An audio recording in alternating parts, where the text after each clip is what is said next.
Muito obrigado por escolher o Ministério de Vídeo e Áudio do Templo Batista Maranata. Depois de ouvir esta mensagem, visite o nosso site www.tbm.org.br. Nossa igreja oferece discipulado cristão, instituto bíblico e muitas oportunidades para o seu crescimento espiritual. Que Deus o abençoe. Maranata, ora vem, Senhor Jesus. Muito bem, meus amados, nós vamos abrir a palavra do nosso grande Deus no Salmo 119, versos 97 a 105.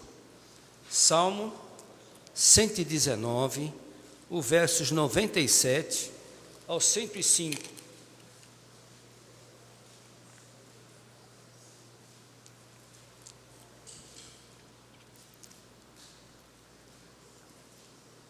O meu saudoso pai, falecido em 1986, ele era muito tímido, mas ele gostava de participar de concursos bíblicos na primeira igreja batista de Santos. E eu me lembro que uma vez teve um concurso bíblico lá para ver quem mais sabia versículos de cor. E eu creio que o meu velho decorou esse Salmo 119. E tinha uma senhora lá que também sabia muito, né? Uma portuguesa chamada Dona Luzia Santiago. E ela falava um versículo, vários versículos da Bíblia. E meu pai, Salmo 119, 1. Aí ela falava com ele, Salmo 119, 2. Aí ele, Salmo 119, 3. E foi. Uma hora ela parou e disse, não posso concorrer com ele. E decorou o Salmo 119. Irmãos, esse salmo é uma bênção. Vamos nos colocar em pé, fazer a leitura da palavra do Senhor. Este eu chamo ele o cântico de exaltação às Escrituras, é o Salmo 119. Nesse salmo de 176 versículos, apenas 4 versículos não usam a expressão que se liga à Bíblia. Então nós temos vários versículos que falam juízos, mandamentos, estatutos, preceitos, palavra, tudo isso é Bíblia. Cada versículo que você lê essas palavras, ou estatuto, ou preceitos, ou lei, ou mandamentos, é tudo sobre Bíblia, é Bíblia. Então só 4 versículos desse Salmo 119 é que não usam essa expressão preceitos, estatutos, lei, mandamentos, etc. Então esse salmo é o salmo da Bíblia. Não é a menos que é o maior capítulo das Escrituras Sagradas, porque é um capítulo que fala sobre, exalta as Escrituras Sagradas. E meus irmãos, nós vamos ler devagar esse texto.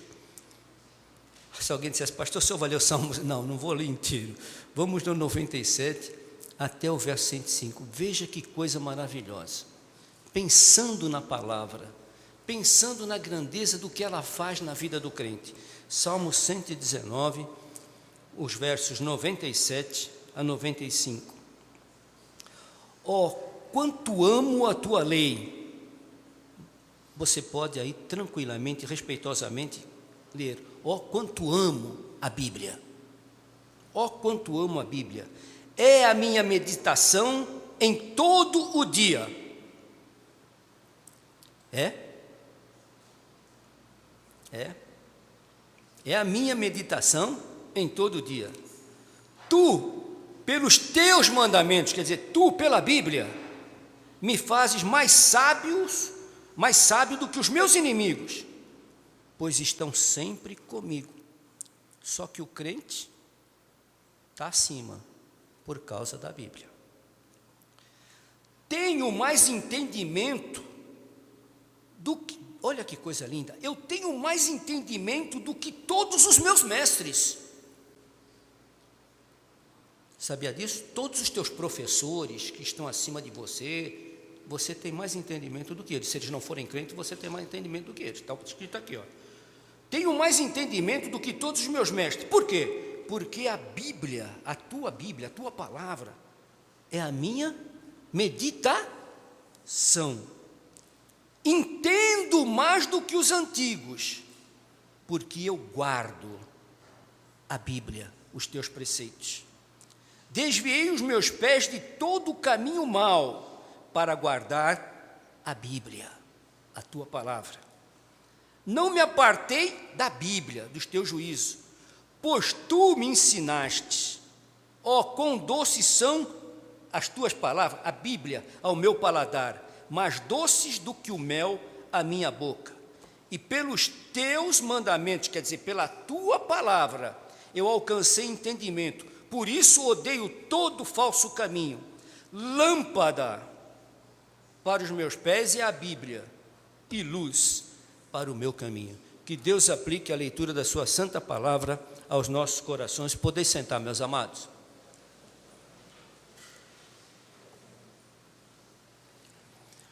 Meus queridos irmãos, para uma compreensão melhor, olhe para a sua Bíblia agora, olhe para ela, olhe para a Bíblia, pegue ela aí na sua mão e olhe para ela. Para chegar na sua mão, esse livro, para chegar às nossas mãos, tem muito sangue derramado nela ainda. Tem muito sangue derramado nela. É uma história construída com martírios. É um livro que passa o tempo. É um livro que o tempo não apaga. Ela está além. É por isso que é um livro que está sempre se renovando. Já li a Bíblia várias vezes, os irmãos também já leram várias vezes, e pode ver, cada vez que nós lemos, nós achamos alguma coisa nova. Tem coisa nova lá. Ela é uma fonte inesgotável. A cada dia, ela está sempre vencendo o tempo. Grandes obras são escritas, grandes obras vendem, muitos livros são editados, mas todos eles com o tempo passam. Mas ela fica. E por que ela fica? Por que ela fica? Irmãos, eu era jovenzinho, acho que eu estava na pré-adolescência, adolescente. Saiu um livro de uma empregada doméstica chamada Carolina de Jesus. Era uma empregada doméstica, escreveu um livro, Quarto de Despejo. Gente, foi um boom. Vários países traduziram a obra de Carolina de Jesus, o Quarto de Despejo. Foi um livro escrito por uma empregada doméstica, traduzido em vários idiomas. Quem aqui lembra de Quarto de Despejo? Eu tenho tudo anotado. Mas quem lembra hoje do livro Quarto de Despejo? Quem lembra do livro de Eram os Deuses Astronautas, que serviu até de Globo Repórter há anos e anos atrás? Van Hannigan. Quem lembra? Passou. Há pouco tempo saiu Dan Brown escrevendo sobre do Código da Vinci. Eu me lembro que tinha fila para comprar esse livro. Hoje está a liquidação aí na banca. Quem lembra? Passou. Passou. Agora a pergunta é, por que esse livro não passa? Por que esse livro não passa? É o livro top em vendagem no mundo todo. Por quê? Não é computado porque não é um livro que concorre comercialmente com os outros, mas já foi declarado que é o livro que está sempre sendo vendido, a Bíblia Sagrada. E ela tem 2 livros que o diabo odeia, ele odeia toda ela, 66 livros que o diabo odeia, mas tem 2 que, se ele pudesse destruir esses 2, ele destruiria, porque a coisa ficaria meio aleijada. Quem sabe? O Gênesis e o Apocalipse.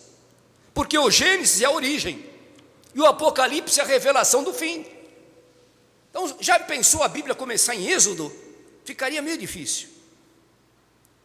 Terminar em Judas também ficaria difícil.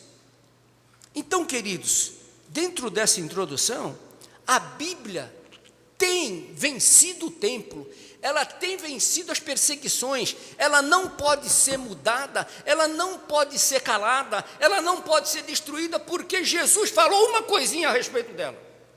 Está lá em Marcos 13, 31. É até fácil você decorar.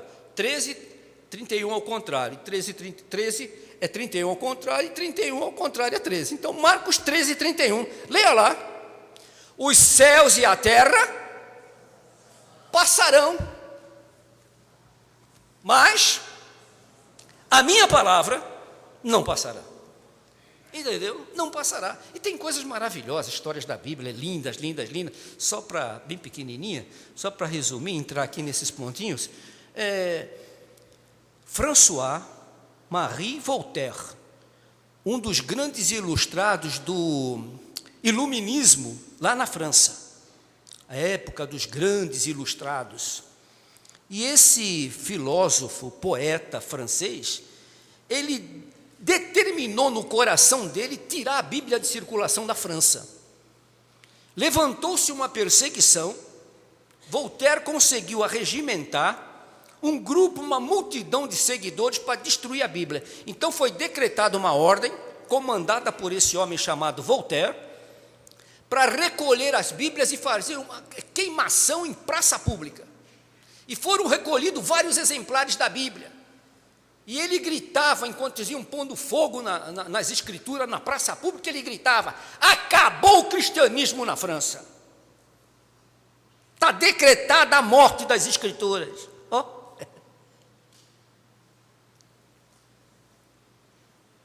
O Voltaire já foi. Ele morava numa casa lá na França. Coisas do Senhor, né? E a casa onde Voltaire morou, hoje é uma sociedade bíblica francesa. Esse livro é maravilhoso, gente. Esse livro, e tudo que esse livro fala é a verdade. Lembra-se de João 17:17? Pai, santifica-os na verdade. A santificação está nesse livro aí, ó. A santificação está nesse livro. Pai, santifica-os na verdade. A tua palavra é a verdade. Então, queridos, dentro desse contexto aqui, eu queria meditar com os irmãos aqui 3 coisinhas rapidinho. Primeiro, é a palavra da verdade. Santifica-os na verdade, porque ela é a verdade. Então, em primeiro lugar, ela é a palavra da verdade que tudo elucida, ou seja, que tudo esclarece. A Bíblia esclarece tudo. Tudo ela esclarece. Então, nós vamos lá para o Salmo 119, tá? Vocês estão abertos nele, né? Salmo 119, o verso 99. Tenho mais entendimento do que todos os meus mestres, porque a tua palavra, os teus testemunhos, são a minha meditação. Muito bem, o que significa isso, gente? Qual é o livro religioso no mundo que explica a origem do homem? Não tem. Não tem. Tem uns absurdos. Absurdos está cheio. Mas não tem. Mas a Bíblia mostra de onde nós viemos e prova o que nós somos. Ela mostra de onde nós viemos, prova o que nós somos. Acompanhe comigo, vamos lá. Gênesis 2:7. Isso incomoda o diabo.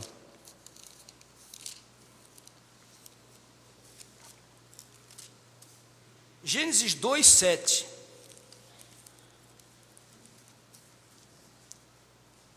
E formou o Senhor Deus o homem do pó da terra, e soprou em suas narinas o fôlego da vida, e o homem foi feito alma vivente. Acabou. Gente, eu às vezes eu paro pensando assim no meu corpo. E quando eu falo isso, eu olho assim, olha que coisa maravilhosa. Agora, por que o diabo tem raiva disso? Porque o diabo quer que a humanidade creia que veio do macaco. O diabo quer que a humanidade creia que foi um átomo, uma explosão nuclear, e aí apareceu tudo arrumadinho, bonitinho. Gente, é preciso ter mais fé para acreditar nessas coisas, do que crer nisso aqui. E não somente ela fala que Deus formou o homem do pó da terra, como mostra que o homem é pó. O homem é pó. Vocês já viram, lá em Santos, você compra um sepulcro para a família, e para você poder ter o seu querido sepultado ali. Se não comprar, tem um prazo para ficar o defunto lá, 4 anos. Depois de 4 anos, se não for reclamado e não foi comprada a tumba, sabe o que eles fazem? Eles chegam lá, desenterram, que é para dar lugar para outro. Porque não para, né, gente? É uma escada rolante. Nós estamos no degrau. Nosso degrau ainda não chegou, mas estamos indo. É uma escada rolante. Então, desenterra. Gente, eu já vi isso, é um negócio tremendo. Quando eles estão desenterrando, vem aquele chumaço de cabelo de um lado, de outro, e ali fica aquele pó, aquela cinza, com aquele resto de caixão. E se você jogar água naquilo, aquilo misturado com a água vira barro. Para cumprir o que está escrito, o que está escrito no Gênesis: tu és pó, e ao pó voltarás, e vira pó, e vira pó. Não, o homem é descendente do King Kong, gente. Não maltrata a gente. A minha saudosa mamãe fala: me poupe, gente. Como é que o homem... Não tem nem... Olha que máquina, olha a máquina que tem aqui. É uma máquina maravilhosa. É uma máquina maravilhosa que... Para cada parte dessa máquina tem que ter um médico. Tem que ter um especialista. É para o ouvido, para o nariz, para a boca, para as pernas, para os ossos, para o coração. Para tudo tem que ter um especialista. É uma máquina. E o computador da máquina está aqui, ó. Aqui.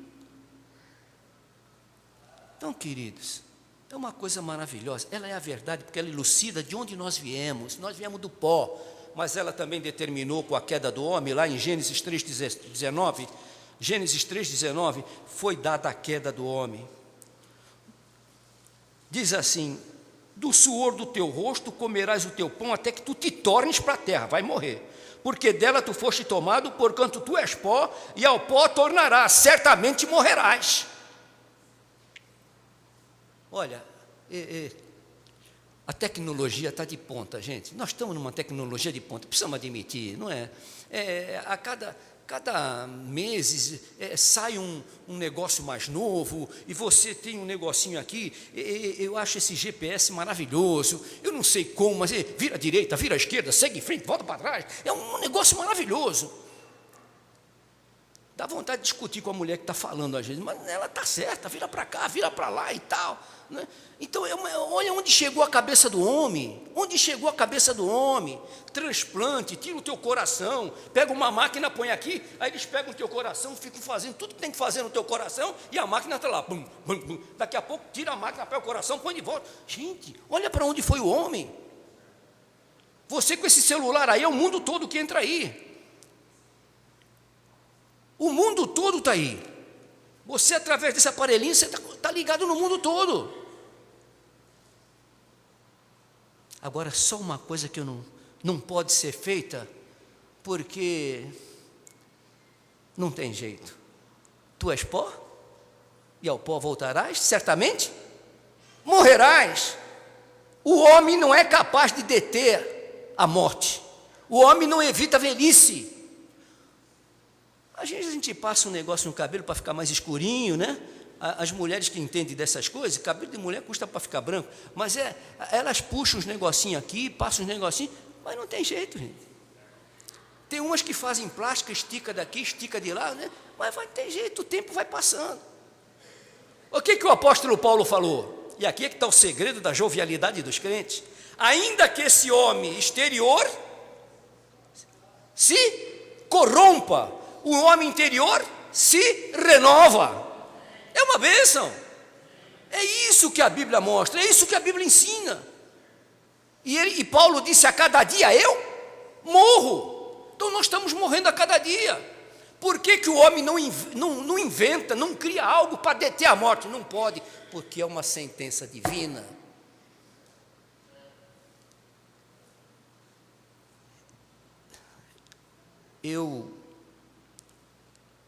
Já no final do meu ministério lá na Bahia, eu disse para a igreja: irmãos, eu não quero fazer mais casamento não. Agora casamento vai ficar com o pastor Vitor, porque casamento estava me irritando.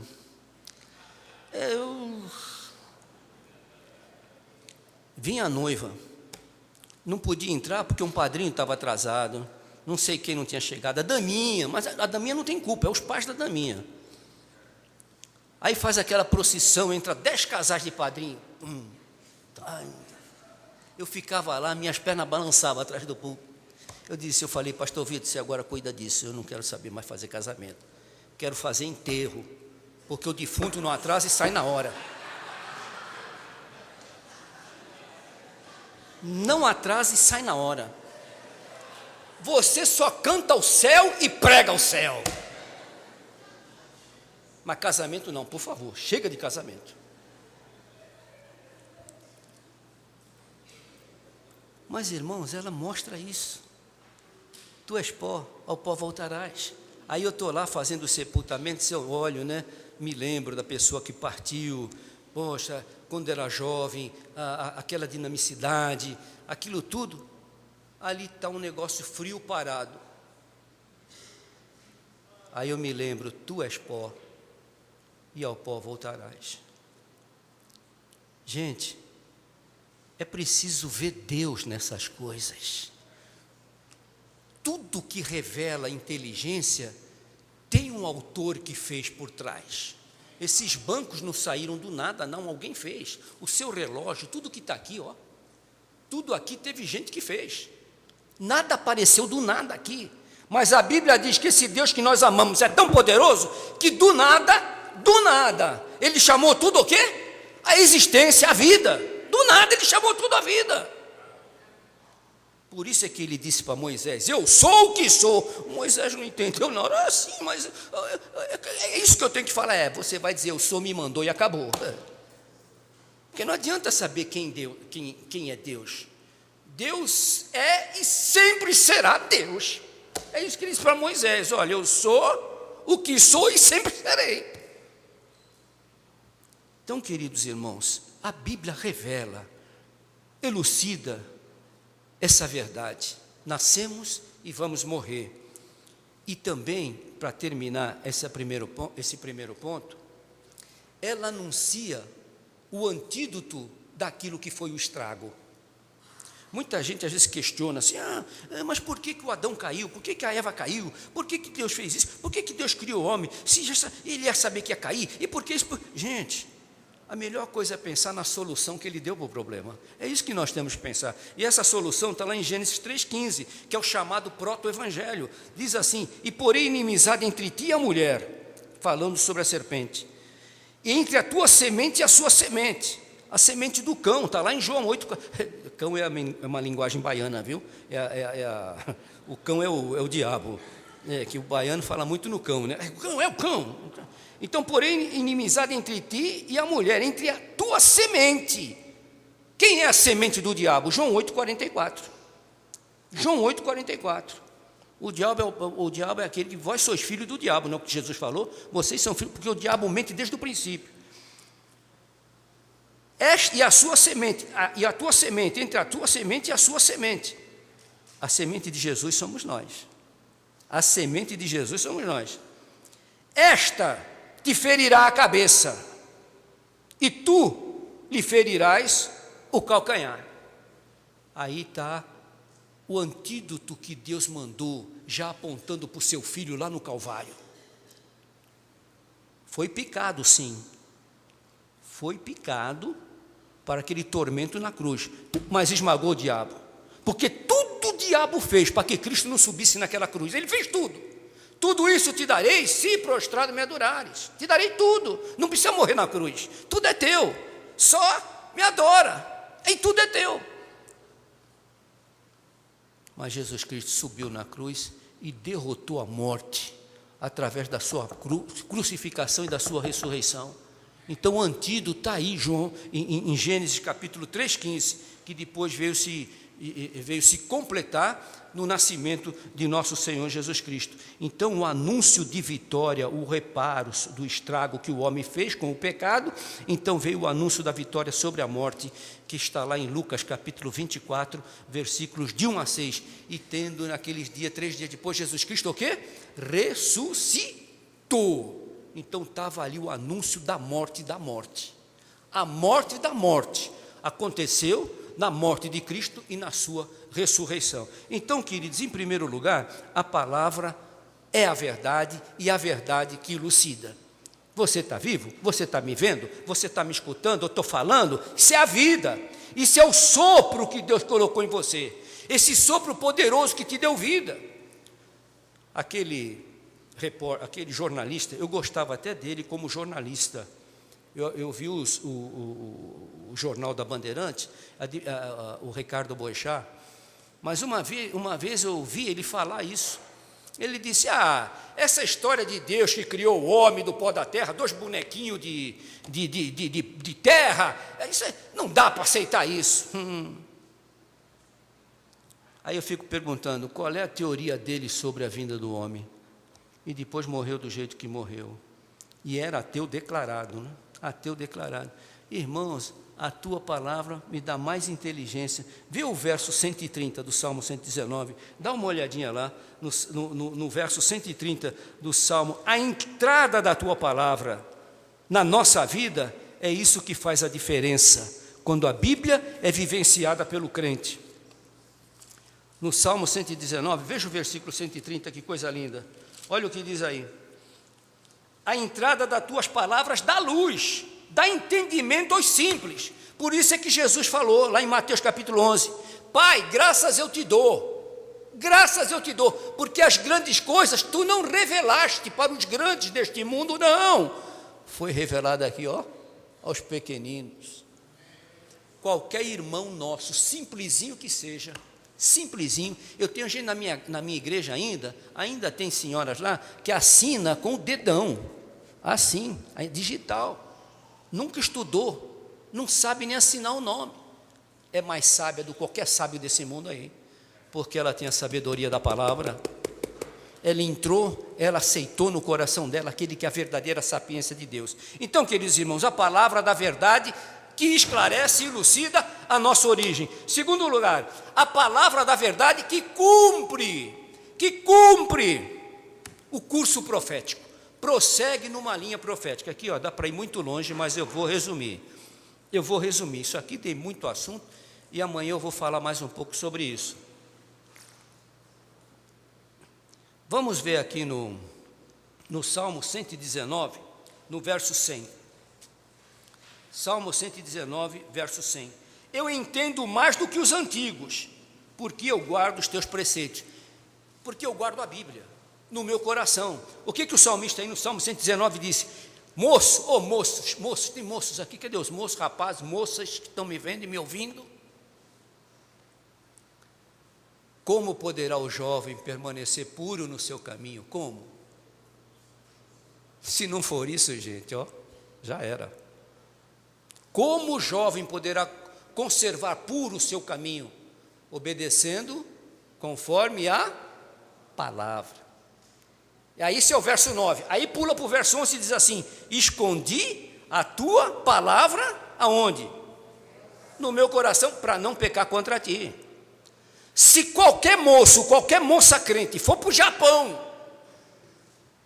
lá ela vai ser a mesma coisa que aqui. Crente, não por causa da igreja nem do pastor, não, e nem de família, mas porque a palavra no meu coração. Salomão fala, pelo temor do Senhor é que o homem se desvia do pecado. Então, queridos, ela cumpre um curso profético. O Salmo 100, o verso 100 do Salmo 119, entendo mais do que os antigos, porque eu guardo os teus preceitos. Irmão, quanta gente de idade não sabe nada disso, que Jesus vai voltar, não sabe que há um curso profético aqui, há uma linha na escatologia que vem se cumprindo, desde quando o Pentecostes caiu lá, o Espírito Santo, a igreja começou, é uma bendita e gloriosa esperança que estava no coração dos crentes primitivos, e morreram por ela, e nós estamos nessa mesma e gloriosa esperança. Mas por que Cristo não voltou? Porque Deus é longânimo. Pedro fala, ele responde essa pergunta, não querendo que muitos se percam, mas que venham ao conhecimento da verdade. Mas nós temos que preservar isso, porque há uma linha profética. E olha, meus irmãos, dentro dessa linha profética, o entendimento que a Bíblia nos dá, nós não estamos longe, não. Pastor, mas desde que eu nasci se fala na volta de Cristo, sim, mas um dia para Deus é 1000 anos como um dia, e tudo não é da noite para o dia, tudo vai indo, entende? Vai indo, olha, quando eu era menino, imagina se eu via gente tatuada, não tinha nada disso, só no cais, na marinha, os marinheiros desciam lá com umas tatuagens, aí eu sabia, fui saber o que era tatuagem naquilo. Gente, olha só, Olha só como é que vem a coisa. Então, não porque a minha mãe me falava, meu filho, aqui são divindades, os marinheiros, meu pai me explicava, os marinheiros traziam aqueles dragões, aquelas serpentes aqui, porque no meio do mar, às vezes, para não ter tédio de navio, aquele trabalho de navio, dias e dias sobre o mar, então eles tinham as suas divindades. E o que eles faziam? Tatuavam, eles mesmos tatuavam, em homenagem às suas divindades. Então, as pessoas não usavam aquilo, era uma coisa só dos marinheiros. Gente, hoje está em toda parte.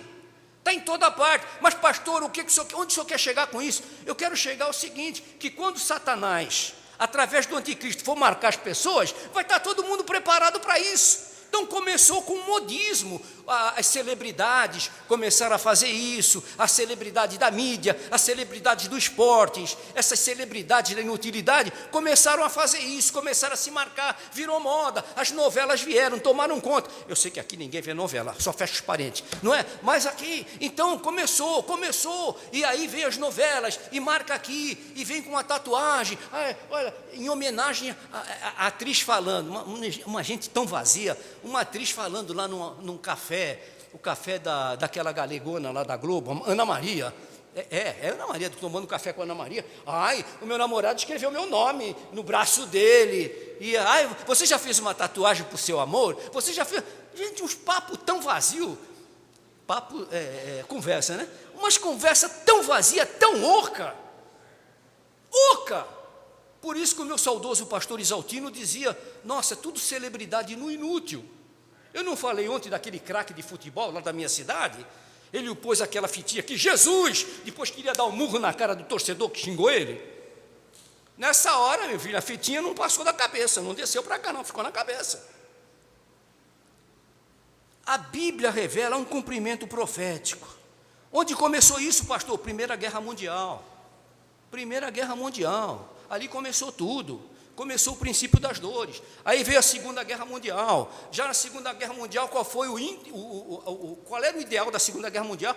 Fazer uma raça única, na Alemanha, os arianos, que eram os antigos que ocupavam aquela área, então Hitler falou, não, aqui a Alemanha precisa ser uma raça mesmo única, e os judeus é uma raça que tem que ser extirpada da terra, o judeu é o mal, tudo contra Israel, tudo para acabar o judeu. Não é o que a Bíblia fala, que Israel tem ódio dos judeus? Israel quer matar os judeus, sempre foi assim, perseguir a mulher. Que mulher é essa? A nação de Israel, porque da mulher é que nasceu o menino, que esmagou a cabeça do diabo, por isso é que o diabo tem perseguido Israel. E aí veio a Segunda Guerra Mundial, os judeus foram queimados vivos, os judeus foram jogados em câmaras de gás, mulheres grávidas foram abertas com espada e com facão para saber como é que era a gravidez, e quando tinha gêmeos, queriam saber como é que se formavam os gêmeos lá dentro. Os judeus eram metralhados e fuzilados, crianças.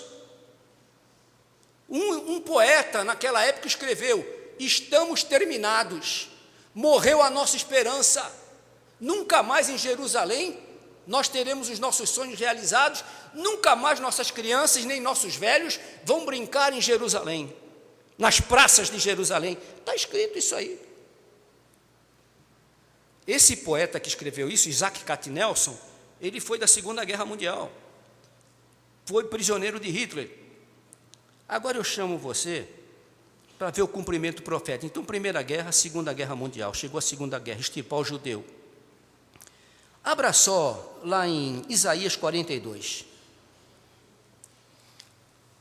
Aqui eu vou adiantar bem rápido para não me alongar. Isaías, capítulo 42.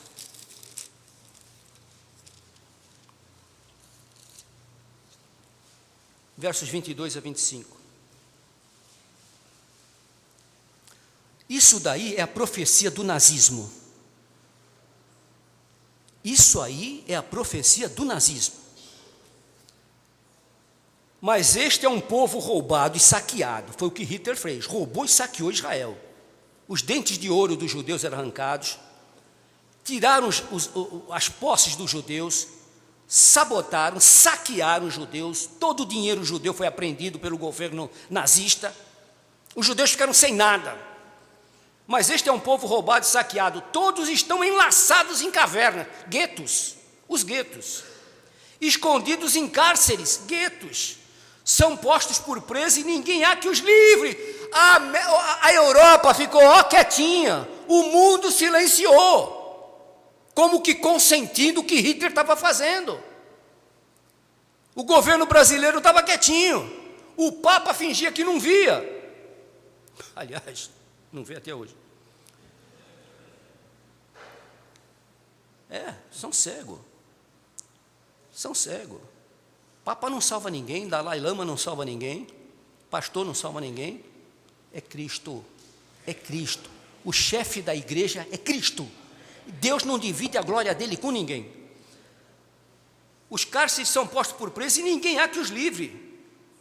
E ninguém diz, restitui. Quem há entre vós que ouça isto e que atenda e ouça o que há de ser depois? Olha, quem entregou Jacó por despojo? Jacó é Israel. Vocês sabem que Deus mudou o nome dele para Israel, né? E muitas vezes Deus tratou com Israel usando o nome de Jacó. Quem entregou a Jacó por despojo e a Israel aos seus roubadores? Os nazistas. Porventura não foi o Senhor aquele contra quem pecamos, e nos caminhos do qual não queriam andar, não dando ouvidos à sua palavra? Por isso, olha agora, vê esse último versículo aí. Por isso derramou sobre eles a indignação da sua ira, a força da guerra, e lhes pôs labaredas em redor. Porém nisso não atentaram, e Deus os queimou, mas não puseram nisso o coração, como não pôs até hoje. Eles estão vivos porque Deus é fiel e não pode negar a si próprio. E prometeu que eles não seriam destruídos. Eu estava na sinagoga uma vez, e lá em Santos não tem rabino. Não tem rabino, é uma sinagoga pequena. Então, de vez em quando, o rabino de São Paulo vai a Santos nessas festas mais comemorativas do judeu. E lá naquele dia, o dia que eu fui participar de uma reunião com os judeus lá na sinagoga, tinha uns judeus lá que tinham as marcas do campo de concentração ainda. E o rabino estava lá, todinho de preto, a barbinha bem perfilada, e aí terminou o trabalho o serviço judaico, aí eles fazem assim, uma reunião, eles colocam docinhos, muito doce, né? Não tem salgadinho nenhum, tem uns doces, e bebida de tudo quanto é tipo. Eu não bebi não, viu gente? Mas eu fiquei ali perto, porque os judeus chegaram perto do rabino. E teve um que fez uma pergunta, que eu falei, eu quero ver o que esse rabino vai responder agora. Teve um que pegou e disse, Rebbe, rabino, eles chamam de Rebbe, Rebbe. Aí mostrou, por que Hitler? A pergunta, ele falou assim mesmo, por que Hitler? Em outras palavras, por que Deus permitiu Hitler fazer o que fez? Deixar que nós morrêssemos 6 milhões de judeus nos campos de concentração. Aí a judeusada toda ficou quieta. Eu fiquei olhando para o rabino, eu falei, o que ele vai responder agora? E ele fazia assim na barba. Aí ele olhou para o judeu e disse assim, olha só, porque você sabe que judeu sempre responde uma pergunta com outra pergunta. Não foi assim que Jesus fez? Perguntaram para Jesus, com que autoridade tu faz isso? Ele falou, vocês me respondam primeiro. O batismo de João era do céu ou dos homens? Aí ele olhou para o judeu e disse assim, olha, e se não houvesse Hitler na história de Israel, nós teríamos hoje o Estado de Israel? Porque o judeu, para onde vai, ele se acostuma. O judeu estava fazendo fortuna lá na Alemanha. Porque, gente, quer queira, quer não, é um povo abençoado, não tem jeito. Abençoarei os que abençoarem, somos nós que abençoamos eles. Mas eles são um povo abençoado, não tem jeito. Isso doa quem doer, por isso que tem o antissemitismo. Porque Deus ama esse povo, não adianta, é a menina dos olhos dele, não tem jeito. E outra coisa, é o relógio da profecia divina, é o relógio da volta de Cristo, são eles. Eles estão envolvidos nisso. A igreja não está substituindo eles, não. Eles é que vão substituir a igreja lá na grande tribulação. São eles que vão ficar no lugar da igreja. A igreja foi embora com Cristo. Eles é que vão pregar o evangelho na grande tribulação. Então, meus amados, vejam bem aqui, que coisa linda. Eles foram nazismo. Agora você vai para o capítulo 37 de Ezequiel, e ali está o Vale de Ossos. Realmente, eu tenho documentários que mostram aquelas covas que foram cavadas por Hitler, e ali foram jogados os ossos do judeu. Gente, é uma coisa terrível aquilo. Olha, eu tenho o Ben Abraham, que é um famoso jornalista judeu que faleceu há pouco tempo. Ele trabalhava na Folha de São Paulo. E depois, quando caiu esse negócio da Guerra Fria, que foi derrubado o muro da vergonha, e aí muito material que estava do lado oriental veio para o ocidente. E ele me trouxe um documentário filmado pelos próprios soldados alemães. Os alemães filmando a vergonha que os judeus estavam passando na mão dos soldados. É um negócio terrível. E pegava mesmo aqueles cadáveres que morriam de fome nos guetos, era osso puro. Aí pegava aquilo em carrinho de mão, vinham aqueles próprios judeus com luva, né? Os judeus faziam isso, o alemão não tocava em judeu. Aí pegava os corpos, jogava em cima desses carrinhos, os carrinhos de pedreiro aí, de construção de obra, jogava aqueles cadáveres tudo empilhado lá, criança, velho, tá assim. E nu, tudo jogado lá em cima, ia carregando. Para onde ia esses carrinhos? Em cima de um caminhão. Para onde ia esse caminhão? Para um vale de ossos. Aquelas valas compridas. E o que faziam os caminhões? Abriam as comportas, e aí os próprios judeus jogavam aqueles ossos, e aquilo corria assim pela vala, batia lá embaixo, aqueles ossos um em cima do outro, cadáver em cima de cadáver. E vocês já devem ter visto foto disso. Eu tenho a filmagem disso, o documentário, não é filme, é documentário. É uma coisa terrível. Mas, irmãos, veja que coisa maravilhosa. Dá um pulinho ali, pega na Bíblia, dá um pulinho lá no capítulo 37 de Ezequiel. Só vou ler um versículozinho. Pastor, fique tranquilo que esse aqui é o último ponto. O terceiro vai continuar amanhã, viu? Que é...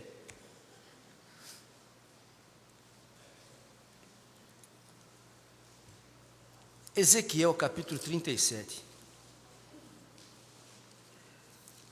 Irmão, não se pode falar na volta de Cristo se não tiver a história de Israel no meio. Lembre que eu falei, é um curso profético. A Bíblia vai mostrando isso, vai se cumprindo. Já não passou 2 guerras mundiais? E olha, da Segunda Guerra para cá, que não dá para explorar todo esse assunto. Vê como a humanidade mudou. Aí veio o concerto de Woodstock, né? Paz e amor, bicho. Não era assim? Vieram os hippies. Hoje são netos do hippies que estão aí, ó. Os hippies, o Elvis Presley ligou o violão elétrico na tomada, saiu a guitarra, veio o rock and roll, o rock chamou as drogas, aí vieram os Beatles depois saíram, entraram os metaleiros, aí as drogas trouxeram a violência trouxe a impureza trouxe o sexo livre, e aí o mundo está desse jeito que vocês estão vendo. Está vendo o curso profético como vai indo? É um curso profético, gente. Eu estou resumindo aqui, olha o capítulo 37 de Ezequiel. Um vale de ossos, olha, o verso 1.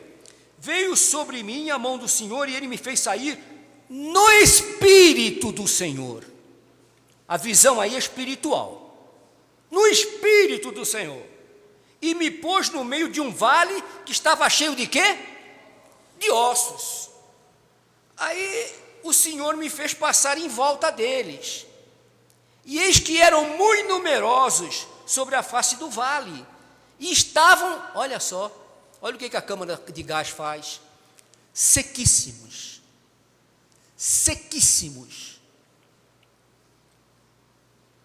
ossos sequíssimos. Agora olha a pergunta que o Senhor faz para ele, para o profeta, verso 3, e o Senhor me disse, filho do homem, pode porventura esses ossos viverem? E eu disse, Senhor, tu é que sabes. Quer dizer, o profeta falou, como é que eu vou saber? É o Senhor, como é que esses ossos vão viver? Aí vem a parte espiritual da coisa. Não é que aqueles ossos iam se tornar, iam ressuscitar, não. Mas houve sim uma ressurreição espiritual ali, houve um ressuscitamento espiritual. Olha, então me disse o Senhor, no verso 4, profetiza sobre estes ossos,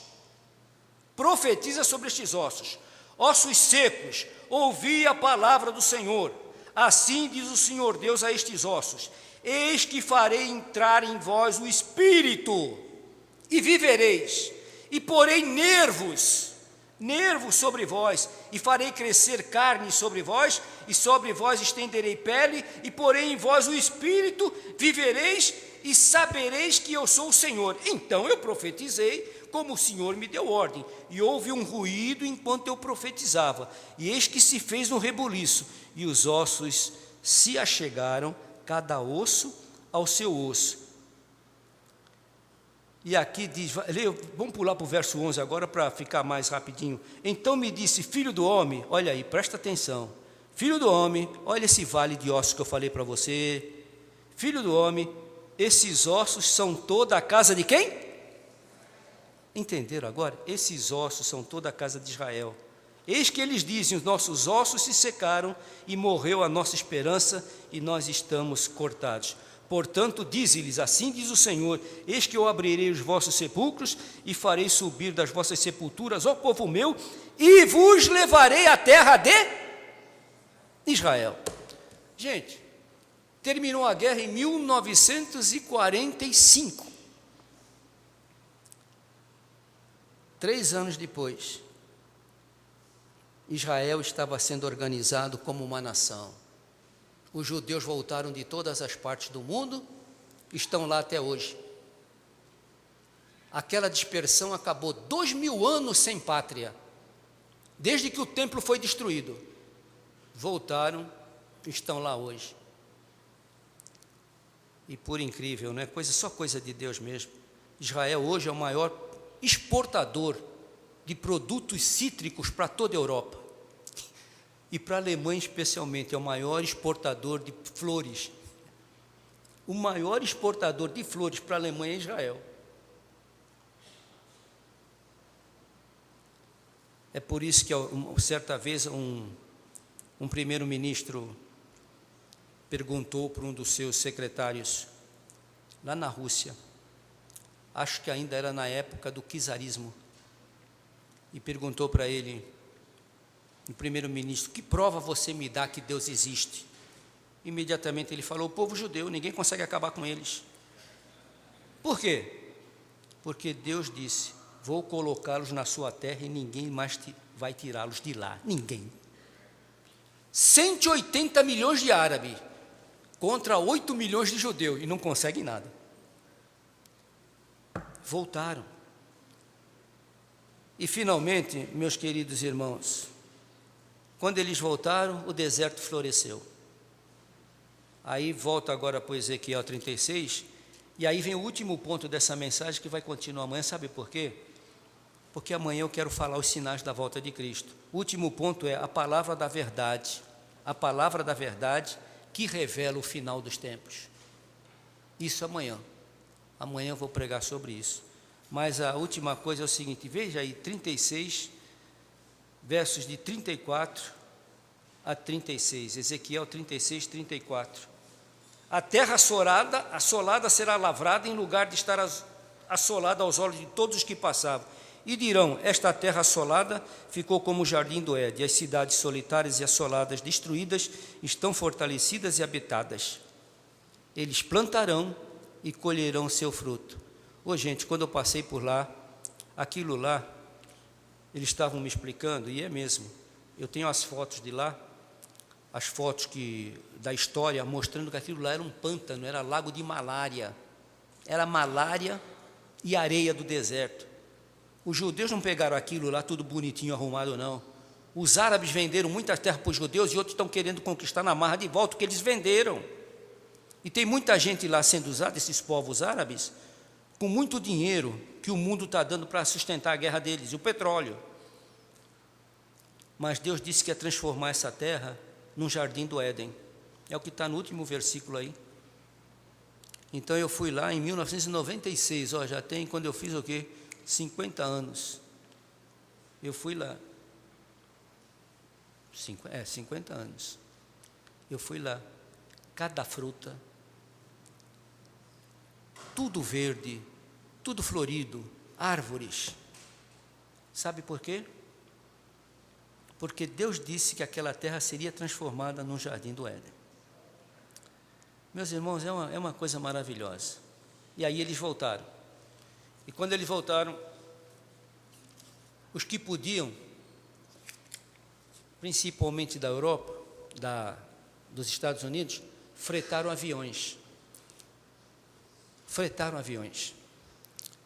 E em Isaías capítulo 66, no verso 8, acho que é Isaías 66, verso 8, diz assim: eles fretaram aqueles aviões e foram indo de volta para a terra. Quando chegou lá perto da terra, o piloto disse assim: olhem pela janela, vocês agora estão voltando para a sua terra de 2000 anos atrás. Aí foi uma comoção tremenda, aqueles judeus chorando, se acotovelando na janela para ver a terra dos patriarcas, a terra dos profetas. Eles estavam sendo a geração privilegiada de voltar para lá. E se você ler o que fala aí, vê aí se é 66:8, há uma pergunta quando eles estão voltando, olha o que Isaías fala: quem são estes? Confiram aí comigo, Isaías 66 hoje, é isso? Quem são estes que vêm voando como o quê? Como pomba ao seu pombal.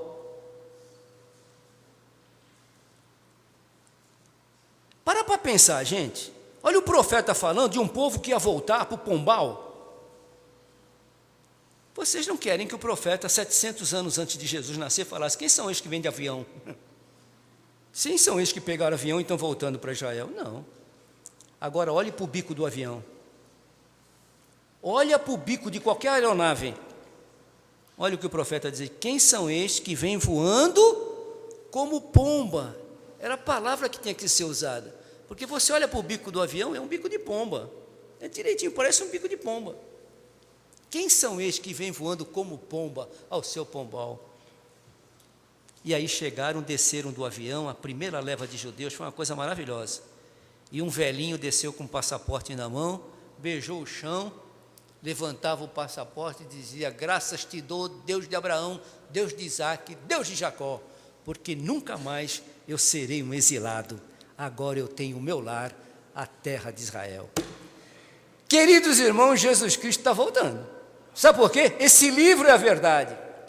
E aí entra o terceiro ponto dessa mensagem que continua amanhã: a Bíblia, esse livro maravilhoso, que revela, tudo elucida, que tem um curso profético, e esse curso profético termina com a volta vencedora daquele que é Rei dos Reis, Senhor dos Senhores, e que todo joelho se dobrará diante do Filho de Deus, o Santo de Israel. Bendito seja o seu santo nome. Amém.